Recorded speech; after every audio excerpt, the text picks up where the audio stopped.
नमस्कार मु सामुएल प्रिय दर्शक बंधु जीवंत आहार को पुनर्बार आपण मानक स्वागत करे। आसंतु प्रत्येक दिन भली आज मध्य पवित्र बाइबल आदि पुस्तक तार 27 पर्व 30 पद ठारू 46 पद पर्यंत पाठ करिबा। आजिर मूल प्रसंग हेउछि अपरिवर्तनीय आशीर्वाद।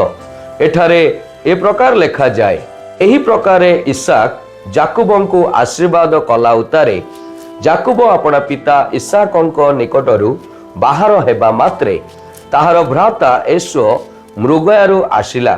पुणी से मध्य सुस्वादु खाद्य प्रस्तुत करी पिता निकटकू आनी कहिला, पित आपण उठी पुत्रर आनीत मृगया मांस भोजन करंतु, तही उतारू आपणक प्राण मते आशीर्वाद करू।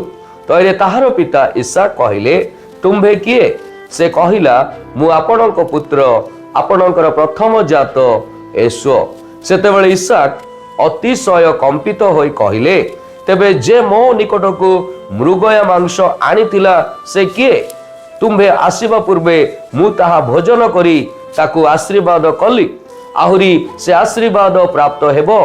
एसो पितार एही कथा शुणिबा मात्रे अत्यंत व्याकुल चित्तरे महाचित्कार कला। पुणी आपणा पितांकु कहिला, पित मते मते मते मध्य आशीर्वाद करंतु। तहिरे इसाक कहिले, तुंबर भ्राता आसी प्रवंचना करी तुंबर प्राप्तव्य आशीर्वाद हरण कला। तहिरे एसो कहिला, ताहार यथार्थ नाम कि जाकुब नुहे, जेहेतु से दुई थर मते प्रवंचना कला। से पूर्वरे मोर ज्येष्ठ अधिकार हरण करिथिला, पुणी देख एबे मोहर प्राप्तव्य आशीर्वाद ही हरण कला। से पुनर्बार कहिला, आपण कि मो निमंते गोटे आशीर्वाद रखी नाहंती? तो इसाक एसो को कहिले, देख मु ताहाकू तुम्भर कर्ता कली, पुणी ताहार ज्ञाति समस्तंकु ताहार अधीन कली, आउ शस्य ओ द्राक्षारस द्वारा ताहाकू सबल कली। एहेतु पुत्र एबे तुम्भ निमंते आउ कौन करिपारे?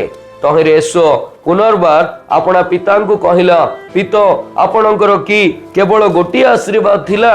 हे पित मते मते मध्य आशीर्वाद करंतु। एहा कही एसो उच्च स्वर रे कांदिबाकु लागिला। तहु ताहार पिता इसाक उत्तर देई कहिले, देख तुंबर बसती पृथ्वीर उर्वरता विहीन ओ उपरिस्थ आकाशर काकर विहीन हेबो। तुम्बे खड्ग जीवी ओ अपना भ्रातार दास हेबो। मात्र जेतेबेले तुम्बे बंधन छिंडाइबो सेतेबेले अपना कांधरू ताहार जुआली पकाई देबो। एही प्रकारे जाकुब अपना पिता ठारू आशीर्वाद पाइबा हेतुरु एसो ताहा प्रति ईर्षा भाव बही मने मने भाळिला। मोहर पितृ शोक काल प्राय उपस्थित, तही उतारे मु अपना भ्राता जाकुब को बद्ध करिबी।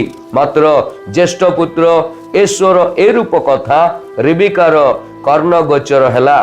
तो से लोक पठाई कनिष्ठ पुत्र जाकुब को डकाई कहिला, देख तुंबर भ्राता एसो तुमको बद्ध करिबा मानसरे आपणाकू प्रबोधित करुअछि।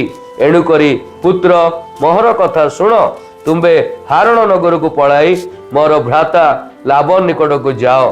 पुणी जे पर्यंत तुम भ्रातार प्रचंड क्रोध निवृत्त न हुए से पर्यंत किछि काल सेठारे थाओ। अनंतर तुम प्रति तुम भ्रातार क्रोध निवृत्त हेले ओ तुम्बे ता प्रति जहा करी अछ ताहा से पासरी गले मु लोक पठाई सेठारो तुम्बको अणाइबी। एक दिन रे तुम दुई जनंकु काहींकि हराइबी? अनंतर रिबिका इसाकंकु कहिला, एई हित्य कन्या मानंक सकाशु मु अपना प्राण रे विरक्त हेउअछि। जेबे जाकुब एमानंक तुल्य कोनोसी हित्य कन्या को अर्थात एही देशर कन्या मानंक मध्यरु कोनोसी कन्या को विवाह करे, तेबे मोहर प्राण धारण रे कि सुख। ईश्वर पठित शास्त्रांश रे आम प्रत्येक को आशीर्वाद करंतु। आसंतु मोर प्रिय माने पठित अंश को बुझिबा निमंते ଚେଷ୍ଟା କରୁ।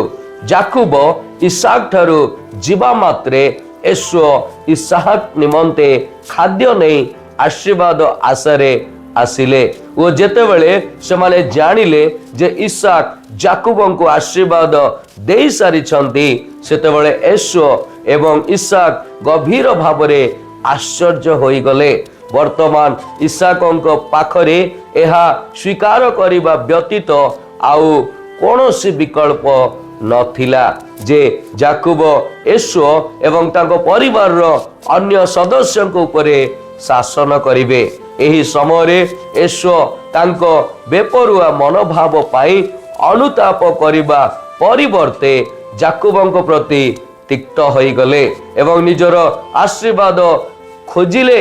ଇସାକ ଏଶୋଙ୍କୁ ଆଶୀର୍ବାଦ କରି କହିଲେ ଯେ ଯଦିଓ ସେ ଏକ ଶୂନ୍ୟ ଦେଶରେ ରହିବେ, ତଥାପି ସେ ବଞ୍ଚିବା ପାଇଁ ଶକ୍ତି ପାଇବେ ଏବଂ ଗୋଟିଏ ଦିନ ତାଙ୍କ ଭାଇର ଜୁଆଳିରୁ ରକ୍ଷା ପାଇବେ, ଯାହା ଆମେ ପଦ 34ରୁ 40 ମଧ୍ୟରେ ଦେଖିପାରୁ। କ୍ରୋଧିତ ଏଶୋ ଯାକୁବଙ୍କୁ ହତ୍ୟା କରିବାକୁ ସ୍ଥିର କରିଥିଲେ। ତେଣୁ ରିବିକା ଯାକୁବଙ୍କୁ ତାଙ୍କ ଭାଇ ଲାବନଙ୍କ ଘରକୁ ପଳାୟନ କରିବାକୁ ପଠାଇଦେଲେ। ଈଶ୍ୱର ଏହି ଶାସ୍ତ୍ରାଂଶରୁ ଆମ୍ଭମାନଙ୍କୁ କ'ଣ ଶିଖାନ୍ତି? ଆସନ୍ତୁ ମୋର ପ୍ରିୟମାନେ, ଆମେମାନେ ତାହା ଶିଖୁ ଏବଂ ଆପଣା ଜୀବନରେ ତାହା କାର୍ଯ୍ୟକାରୀ କରିବାରେ ଚେଷ୍ଟା କରୁ। ଆମେ ଅନ୍ୟମାନଙ୍କୁ ଦୋଷ ଦେବା ପୂର୍ବରୁ ନିଜକୁ ପରୀକ୍ଷା କରିବା ଉଚିତ। ଇସାକ ଯିଏ ପରମେଶ୍ୱରଙ୍କର କଥା ଭୁଲି ଯାଇଥିଲେ ଏବଂ ଏଶୋ ଯିଏ ପ୍ରଥମ ଜାତ ସେହି ଅଧିକାରକୁ ହାଲକା ମନେ କରୁଥିଲେ, ସେମାନେ ନିଜ ନିଜ ଭୁଲ ପାଇଁ ଅନୁତାପ କରିନଥିଲେ ଏବଂ ଯାହା ଘଟିଥିଲା ସେଥିପାଇଁ ଯାକୁବଙ୍କୁ ଦୋଷ ଦେଇଥିଲେ।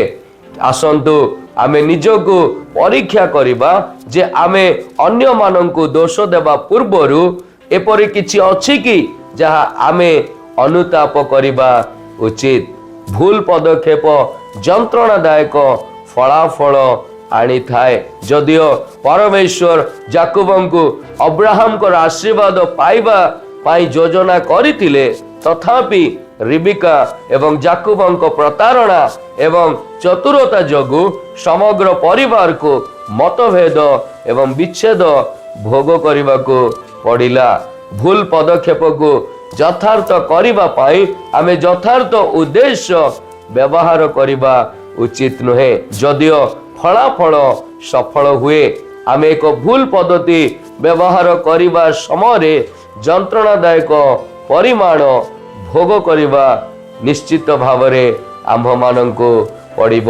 ଈଶ୍ୱର ଆଜିର ଧ୍ୟାନରେ ଆମ ପ୍ରତ୍ୟେକଙ୍କୁ ଆଶୀର୍ବାଦ କରନ୍ତୁ। ଆସନ୍ତୁ ଆମ୍ଭେମାନେ ପ୍ରାର୍ଥନା କରିବା। ହେ ପ୍ରଭୁ, କୌଣସି ଅସୁବିଧାରେ, କୌଣସି ସମସ୍ୟାରେ ମୁଁ ଯେପରି ସୁବିଧାକୁ କିମ୍ବା ମୋର ଇଚ୍ଛାକୁ ନ ଖୋଜି ସର୍ବଦା ତୁମରି ଇଚ୍ଛା, ତୁମରି ଯୋଜନାରେ ସ୍ଥିର ରହି ଶେଷ ପର୍ଯ୍ୟନ୍ତ ଚାଲିବାରେ ସାହାଯ୍ୟ କରନ୍ତୁ। ପ୍ରଭୁ ଯୀଶୁଙ୍କ ନାମରେ ଏହି ପ୍ରାର୍ଥନା ଉତ୍ସର୍ଗ କଲୁ। ଆମେନ୍।